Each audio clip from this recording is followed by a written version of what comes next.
Di saat gencar-gencarnya konflik antara Palestina dan Israel, Indonesia ini digencarkan dengan pengharaman seorang YouTuber terhadap Kementerian Agama apabila tafsir di dalam Al-Quran sebagian mengutip dari kitab Injil, di mana Alkitab ini merupakan kitab pegangan orang Kristen, dengan alasan kitab Injil hanya bisa dipahami bagi penganut agama Kristen itu sendiri.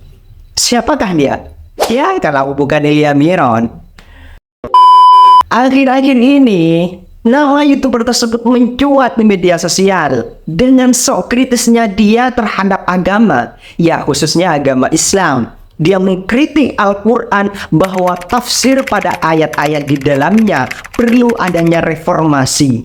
Ya, menurut dia, karena ada sebagian dari ayat Injil yang dimasukkan di dalam tafsir tersebut. Seperti contoh gampangnya surat Al-A'raf ayat 157. Elia Miron mengatakan bahwa dia khawatir bila ada seorang Kristen membaca tafsir Al-Quran, lalu ada ayat-ayat Injil di sana. Orang Kristen tersebut bisa saja tersandung dengan pemahaman yang keliru, sehingga terjadi perpecahan antara umat Islam dan umat Kristen. Ya, dia sebagai sarjana, lalu dia mengkritik tentang agama, itu hal yang lumrah. Tapi, kritik tersebut menjadi buruk bila diunggah ke media sosial.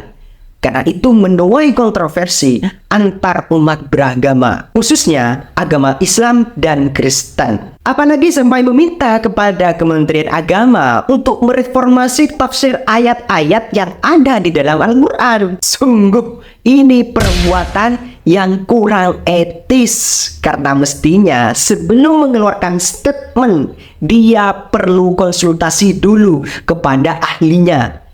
Karena dia bukan ahli sejarah dan bukan pula ahli kitab. Ya, kalau mempelajari ilmu tafsir, kita itu akan menemukan pembahasan tentang sumber penafsiran atau dikenal dengan masadir tafasir pada masa-masa awal Islam. Pada masa-masa awal Islam ini, sumber penafsiran itu dipecah menjadi 3. Yang pertama, itu bil maqul, yang kedua, bil ijtihad, dan ketiga yaitu penuturan ahli kitab atau metodologi Israiliyat.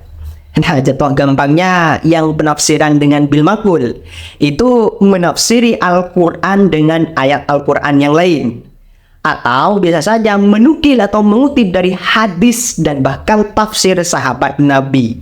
Sedangkan sumber penafsiran dengan ijtihad adalah penafsiran Al-Quran yang berupa analisis kata-kata Al-Quran dan maknanya, yang didasarkan pada syair-syair Arab jahili maupun asbabun nuzul, dan didasarkan pada ijtihad bukan riwayat, seperti yang dilakukan para sahabat seperti Ibnu Abbas dan Ibnu Mas'ud.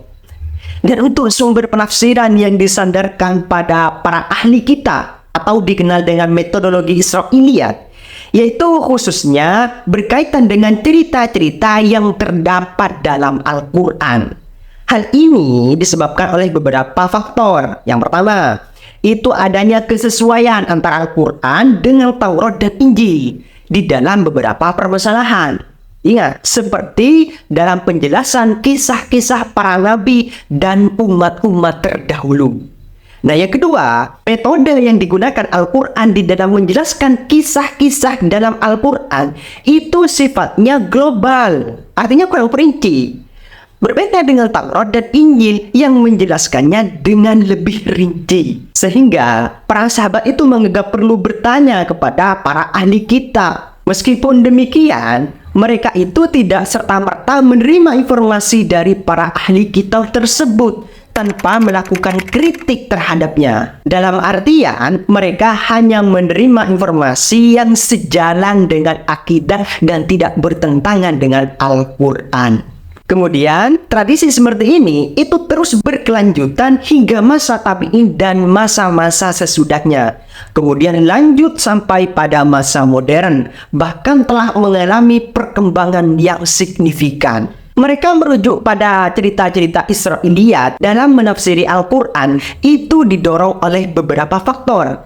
Di antaranya, adalah banyaknya kaum ahli kitab yang masuk Islam dan munculnya keinginan ahli kitab tersebut untuk mengetahui perincian informasi Al-Quran yang bercerita tentang peristiwa-peristiwa yang berkaitan dengan kaum Yahudi dan Nasrani.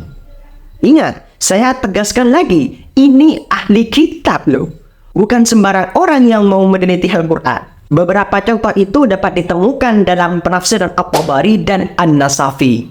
Dan untuk Elia Miron, mungkin perlu untuk mempelajari dan bahkan menggali bagaimana perkembangan tafsir sejak masa awal, yaitu sejak masa Rasulullah sampai masa kontemporer, agar dia tidak sembarang mengkritik tentang penafsiran ayat-ayat Al-Quran, lalu kemudian diunggah ke media sosial hingga menuai kontroversi di negara Republik ini. Ya, semoga saja umat Islam dan umat Kristen di negeri ini tetap harmonis ke depannya dan tidak terusik terhadap statement Elia Miron ini. Karena bagaimanapun juga, Bhinneka Tunggal Ika tetap kita pegang untuk selama-lamanya. Dan semoga saja penjelasan ini bisa memberikan pemahaman kepada orang-orang awam bahwa kenapa tafsir kemenang itu sebagian mengutip dari beberapa ayat kitab Injil.